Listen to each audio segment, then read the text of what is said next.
प्रकाश वाले चैप्टर में अभी तक हम लोग प्रकाश का अपवर्तन और अपवर्तनांक देख चुके हैं, है ना। तो आगे आप लोगों को जो पढ़ना है चैप्टर में, वो जो प्रकाश परावर्तन अपवर्तन वाला चैप्टर है, चैप्टर नंबर 10, उसमें जो आप लोग को पढ़ना है अब बस दर्पण और लेंस ही आएगा। मतलब उससे रिलेटेड न्यूमेरिकल होगा, क्वेश्चन होगा, और उसका बिंब कहाँ रखेंगे तो प्रतिबिंब कैसे बनेगा, वही सब है।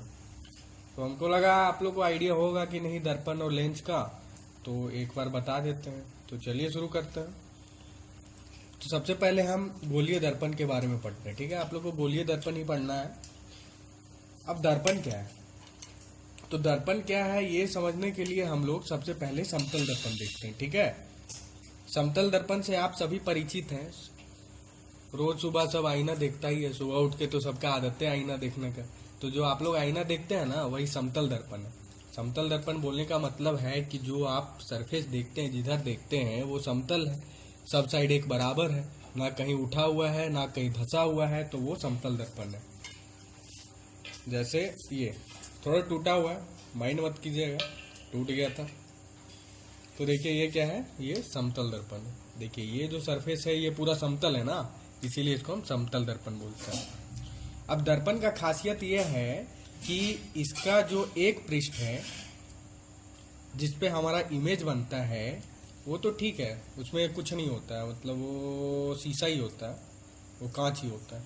लेकिन उसका जो दूसरा पृष्ठ है पीछे, वो क्या होता है, वो छायांकित होता है। देखिए यहाँ पे आपका इमेज बन रहा है क्या, नहीं ना बन रहा है, तो ये छायांकित भाग बोलते हैं इसको। अब ये अलग अलग कोटिंग होता है, ये हमको लगता है सिल्वर कोटिंग है, तो अलग अलग टाइप का कोटिंग होता है, सिल्वर का कोटिंग होता है और कुछ कुछ मटेरियल का कोटिंग होता है। अब आपका जो दर्पण है वो किस पे काम करता है, प्रकाश का परावर्तन पे काम करता है। मतलब यहाँ जो प्रकाश की किरणें आएंगी वो यहाँ से ऐसे रिफ्लेक्ट होके चली जाएंगी, ठीक है, और उसी से आपका इमेज बनेगा, मतलब आपका प्रतिबिंब बनेगा। तो ये प्रकाश का परावर्तन पे काम करता है। अब आगे देखते हैं। अब गोलीय दर्पण आप लोग को पढ़ना है। तो आपका जो समतल दर्पण था वो गोलीय दर्पण नहीं है। तो गोलीय दर्पण क्या होता है, तो गोलीय दर्पण वैसे दर्पण को बोलते हैं जिसका परावर्तक पृष्ठ गोलीय हो। मतलब ये जो पृष्ठ है इसको हम बोलते हैं परावर्तक पृष्ठ। अब अगर ये गोलीय है, जैसे कि ये एक दर्पण ले लीजिए, ये एक दर्पण है, ये एक दर्पण है, तो ये इसका परावर्तक पृष्ठ है और ये इसका छायांकित भाग है, ठीक है। तो देखिए यहाँ परावर्तक पृष्ठ क्या है, गोलीय है, गोलीय है ना जी, गोल दिख रहा है ना आप लोग को। यहाँ भी देखिए परावर्तक पृष्ठ गोलीय है, तो जिसका परावर्तक पृष्ठ गोलीय हो उस दर्पण को गोलीय दर्पण बोलेंगे। अब गोलीय दर्पण में आप लोग को दो टाइप का दर्पण पढ़ना है, एक उत्तल दर्पण है, एक अवतल दर्पण है। तो उत्तल दर्पण में क्या होता है, जो परावर्तक पृष्ठ है वो ऊपर की ओर उठा हुआ होता है, देखिए उठा हुआ है ना, परावर्तक पृष्ठ यहाँ उठा हुआ है। और अवतल दर्पण में क्या होता है, जो आपका परावर्तक पृष्ठ है वो धंसा हुआ होता है, मतलब देखिए अंदर की ओर धंसा हुआ है ना। तो दो तरह का दर्पण हो गया, एक उत्तल दर्पण, एक अवतल दर्पण। अब आप लोग जब भी बिंब प्रतिबिंब खेलिएगा, बिंब प्रतिबिंब बनाइएगा, मतलब बिंब कहाँ रखे हैं, प्रतिबिंब किधर बनेगा, वो रेखा वेखा खींच के किताब में देखिएगा, बहुत सारा मिलेगा। हो सके तो आगे क्लास में हम कवर करने का कोशिश करेंगे, अच्छे से समझाने का कोशिश करेंगे। तो उसमें आप लोग को कुछ कुछ टर्म मिलेगा, मतलब कुछ कुछ परिभाषाएं मिलेंगी। तो वही परिभाषाएं मैं आज आप लोगों को बता देता हूँ ताकि आगे समझने में आसानी हो। तो देखिए हम एक क्या लिए हैं, अवतल दर्पण ले लिए हैं। ये एक अवतल दर्पण है, इसका ये भाग छायांकित है और ये मेरा परावर्तक पृष्ठ है इधर, ठीक है। तो ये पॉइंट और ये पॉइंट से, इस पॉइंट और इस पॉइंट के बीच में जो होता है, मतलब यहाँ से यहाँ के बीच में क्या आपका P है, मतलब ये पॉइंट है, तो इसको बोलते हैं हम पोल या ध्रुव, ठीक है, इसको बोलते हैं पोल, ध्रुव। अब देखिए आपका जो दर्पण होगा, दर्पण को तो हम इतना ही लिए हैं, लेकिन अगर हम इसको एक्सटेंड करें, मतलब इसको हम आगे बढ़ा दें, तो ये फाइनली क्या बनेगा, ये जगह नहीं है, आप समझ लीजिए। यहाँ क्या बन जाएगा, एक आपका वृत्त बन जाएगा, बनेगा ना। यहाँ एक आपको इधर से वृत्त दिख रहा है, लेकिन असली में वो गोला है। लोग 3D में देखिएगा तो गोला है, लेकिन अभी देखिए आपको क्या दिख रहा है, एक वृत्त दिख रहा है। और वृत्त का एक केंद्र होगा, वृत्त का एक केंद्र होगा ना जी, तो उसको हम सी से डिनोट करते हैं, सेंटर बोलते हैं, और उसको हम बोलते हैं वक्रता केंद्र। ठीक है। अब इस पॉइंट से सी के बीच का दूरी, मतलब ध्रुव और वक्रता केंद्र का बीच की दूरी को हम वक्रता त्रिज्या बोलेंगे। जैसे कि वृत्त में होता था, सेंटर से अगर साइड को मिलाते थे तो जो डिस्टेंस होता था उसको रेडियस बोलते थे, मतलब वक्रता त्रिज्या बोलते थे, त्रिज्या बोलते थे। तो वही यहाँ पे वक्रता त्रिज्या होगा, और उसको हम डिनोट करते हैं आर से, जैसे वहां भी होता था। ठीक है। अब देखिए, अब एक चीज आता है इसमें जो फोकस है। ये फोकस आपके लिए नया है, तो फोकस को समझ लीजिए क्या है।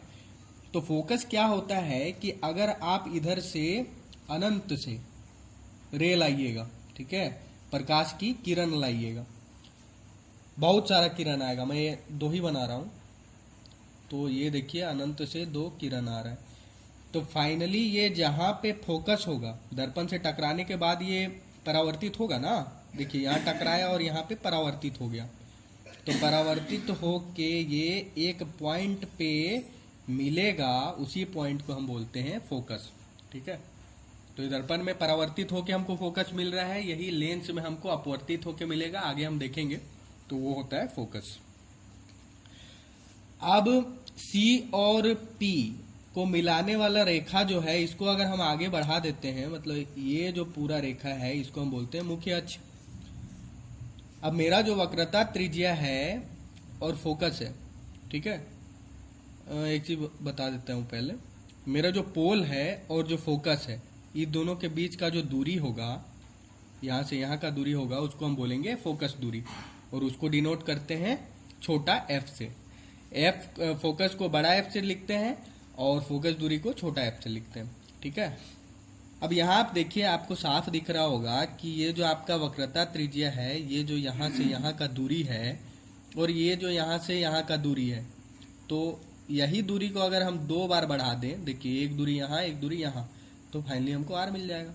मतलब दोनों के बीच का रिलेशन ये होता है कि जो मेरा वक्रता त्रिज्या है वो 2 गुना फोकस दूरी होता है। मतलब फोकस दूरी को अगर 2 गुना बढ़ा दीजिए तो हमको क्या मिल जाएगा, वक्रता त्रिज्या मिल जाएगा। तो इसको भी याद रखिए, क्वेश्चन बनाने में बहुत हेल्पफुल। तो यहाँ तक समझ में आ गया, तो आइए चिन्ह परिपाटी देखते हैं। तो चिन्ह परिपाटी आपको क्वेश्चन बनाने के लिए महत्वपूर्ण है। आपका क्वेश्चन में पूछ देगा कि बिंब का दूरी ये है, फोकस ये है, तो आप प्रतिबिंब का दूरी बताइए। ठीक है। या तो प्रतिबिंब का दूरी दे देगा, फोकस दे देगा, आपको बोलेगा बिंब कितना दूरी पे रखा हुआ है वो बताइए। और बिंब क्या है, बिंब मतलब दर्पण के सामने आप जो भी वस्तु रखे हैं, ये दर्पण है, इसके सामने जो भी वस्तु रखे हैं ये आपका बिंब हो गया। ठीक है। आप खुद भी खड़े हो जाइए तो आप खुद बिंब है ना। तो चिन्ह परिपाटी में मुख्यतः 4 पॉइंट है, 4 पॉइंट समझ लीजिए, आपको कोई कंफ्यूजन नहीं होगा। और यही चिन्ह परिपाटी आपका लेंस के लिए भी वैलिड है, लेंस के लिए भी एप्लीकेबल है। तो इसको समझने पे आपको लेंस में आसानी होगा। ठीक है। तो आइए पहला पॉइंट देखते हैं। तो पहला पॉइंट है कि बिंब हमेशा बाईं ओर होगा। मतलब ये दर्पण है, ये इसका दाहिना साइड है और ये इसका बायां साइड है। तो बिंब को हम हमेशा बायां साइड रखेंगे, मतलब यहां से इधर ही रखेंगे। ठीक है। ये हो गया पहला पॉइंट। दूसरा पॉइंट है कि सभी दूरियां ध्रुव से मापी जाती हैं।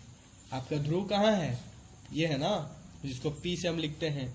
तो सभी दूरियां यहीं से मापेंगे। मतलब अगर कोई बिंब यहाँ रखे हैं तो बिंब का दूरी हम यहाँ से यहाँ का दूरी को बिंब का दूरी कहेंगे। प्रतिबिंब अगर इधर बनेगा तो यहाँ से यहाँ का दूरी को प्रतिबिंब का दूरी बोलेंगे। ठीक है। तो दूसरा पॉइंट क्लियर है। तीसरा पॉइंट है कि दर्पण का दायां ओर जितनी दूरियां होगी, मतलब जैसे यहाँ कोई प्रतिबिंब रखा हुआ है, यहाँ कोई बिंब रखा हुआ है और यहाँ से यहाँ तक का दूरी है, तो हम लोग किधर माप रहे हैं, दायां साइड माप रहे हैं ना। तो दायां साइड की जितनी भी दूरियां होंगी सबको हम पॉजिटिव लेंगे और बायां साइड जितनी दूरियां होंगी सबको हम नेगेटिव लेंगे। तो ये तीसरा पॉइंट हो गया। चौथा पॉइंट है, अब कोई भी बिंब होगा तो उसका कुछ हाइट होगा ना, उसका कुछ ऊंचाई होगा ना।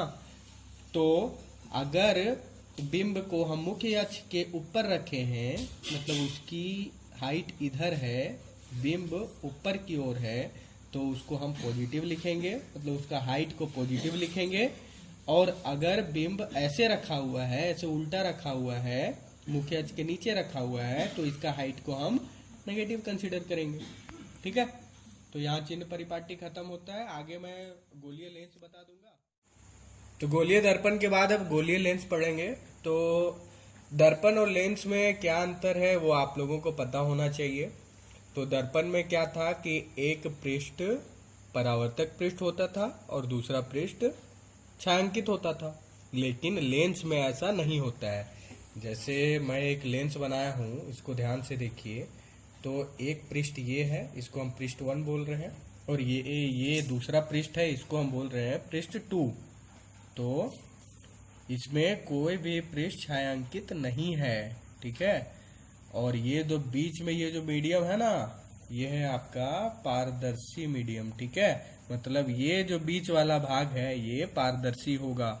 और प्रकाश का अपवर्तन वाला वीडियो अगर नहीं देखे होंगे तो देख लीजिएगा जाके, उसमें मैं समझाया हूँ कि प्रकाश का अपवर्तन कैसे होता है पारदर्शी माध्यमों में। ठीक है, और लेंस आपका प्रकाश का अपवर्तन पे ही काम करता है, इसीलिए प्रकाश का अपवर्तन समझ लीजिए, बढ़िया से देख लीजिए वीडियो को। कहीं कुछ डाउट हो तो क्वेरी कीजिए, उसके बाद कुछ डाउट होगा तो मैं क्लियर करूंगा। ठीक है ना। तो लेंस क्या है? लेंस का 2 पृष्ठ होता है, कोई भी पृष्ठ छायांकित नहीं होता है, और ये किस पे काम करता है? प्रकाश का अपवर्तन पे काम करता है ना। अब गोलीय लेंस क्या है?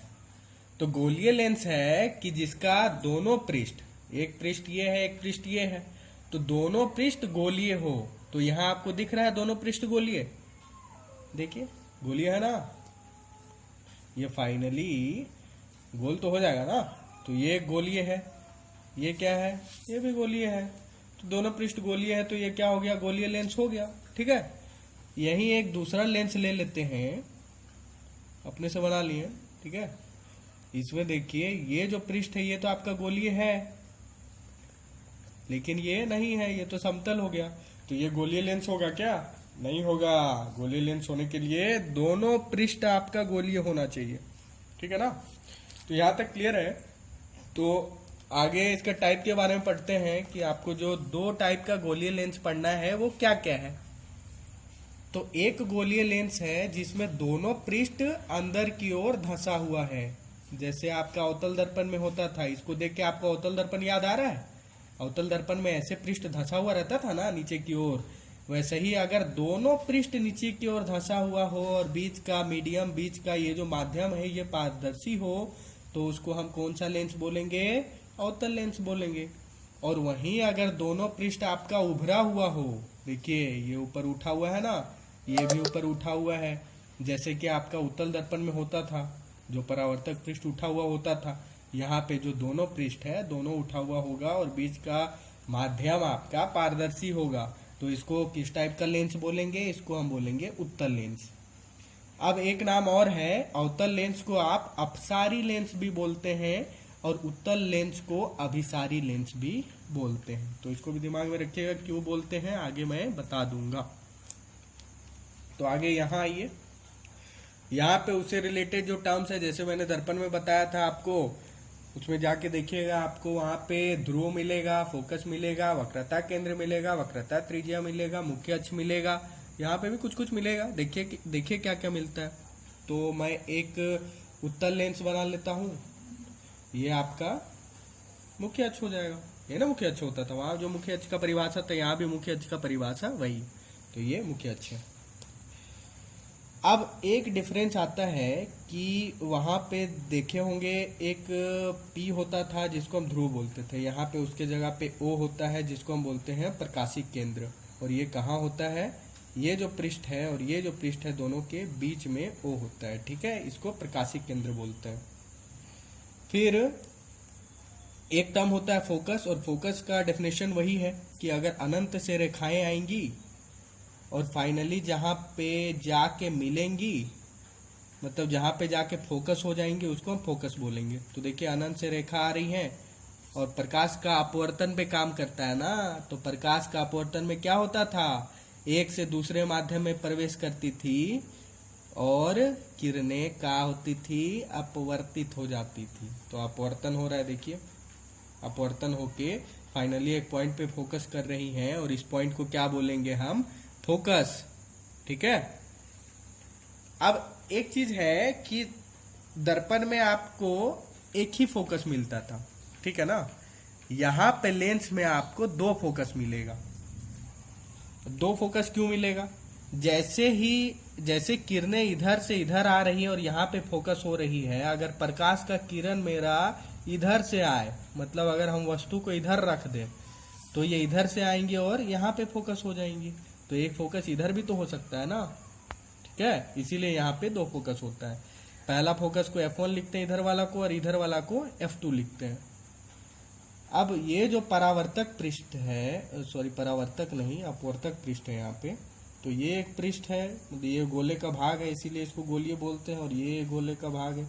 तो इसका कहीं केंद्र होगा जिसको C1 से डिनोट किया है, इसका एक केंद्र होगा जो C1 से डिनोट किया है, देखिए। और ये F1 का दुगुना होता है, जैसे वहां पे होता था ना R = 2F, उसी रिलेशन से है। मतलब जो C1 होगा वो यहाँ होगा, इसी को 2F1 भी बोलते हैं। उसी तरह इसका जो सेंटर होगा वो यहाँ पे होगा, इसको C2 बोलेंगे, और इसी को 2F2 का पॉइंट भी बोलेंगे। तो यहाँ पे इतना ही कुछ था समझने के लिए। अब एक चीज और है कि जो दूरी होगा वो यहाँ से मापा जाएगा, जैसे वहां पे पोल से मापा जाता था, ठीक है ना, ध्रुव से मापा जाता था, वैसे ही यहाँ पे प्रकाशीय केंद्र से मापा जाएगा। तो यहाँ से जो फोकस का दूरी है उसको क्या बोलेंगे, फोकस दूरी। इसको छोटा f से डिनोट करते हैं। फिलहाल के लिए इतना ही कुछ समझने के लिए है, आगे चिन्ह परिपाटी बताऊंगा और इसको खत्म करूंगा। तो मैंने वहां पे बताया था दर्पण में कि जो दर्पण का चिन्ह परिपाटी है, लेंस का भी सेम चिन्ह परिपाटी है, जो कुछ अंतर नहीं है, कुछ नहीं, ठीक है। बस क्या अंतर आ जाएगा कि वहां हम दर्पण रखे थे, यहाँ पे हम लेंस रख दिए। तो ये कौन सा लेंस है, अवतल लेंस है। तो एक अवतल लेंस रखें, ये मुख्य अक्ष है, ये मुख्य अक्ष है। तो पहला पॉइंट क्या था, बिंब हमेशा बाईं ओर था ना, तो यहाँ भी बिंब हमेशा बाईं ओर, ये दायां है ये बायां है, तो बिंब हमेशा इधर ही होगा, है ना। अब सभी दूरियां O से मापी जाएंगी। यहाँ पे वहां पे किससे मापी जाती थी, P से मापी जाती थी, जो ध्रुव होता था। यहाँ पे प्रकाशिक केंद्र से मापा जाएगा, मतलब इधर कोई वस्तु रखा है या इधर वस्तु रखा है, उसका दूरी हम यहाँ से मापेंगे, O से मापेंगे, ठीक है। फिर वैसे ही यहाँ से अगर दाहिना साइड कोई दूरी का मापन कर रहे हैं तो उसको हम धनात्मक लेंगे, पॉजिटिव लेंगे, और बायां साइड कोई दूरी का मापन कर रहे हैं तो उसको हम ऋणात्मक लेंगे, नेगेटिव लेंगे। ये तीसरा पॉइंट हो गया। चौथा पॉइंट वही, अगर कोई वस्तु या कोई बिंब ऐसे रखा हुआ है या प्रतिबिंब भी ऐसे सीधा बन रहा है, मतलब मुख्य अक्ष के ऊपर बन रहा है, तो उसका हाइट को हम क्या लेंगे, पॉजिटिव लेंगे, धनात्मक लेंगे। और अगर नीचे बन रहा है या कोई वस्तु नीचे रखा हुआ है तो उसको हम ऋणात्मक लेंगे। तो वही चीज है, सेम है। तो चिन्ह परिपाटी खत्म है। तो यहाँ हम लेक्चर को अंत करते हैं। आगे मैं आपको बिंब प्रतिबिंब वाला बताने का कोशिश करूंगा, देखते हैं अगर पॉसिबल हुआ तो।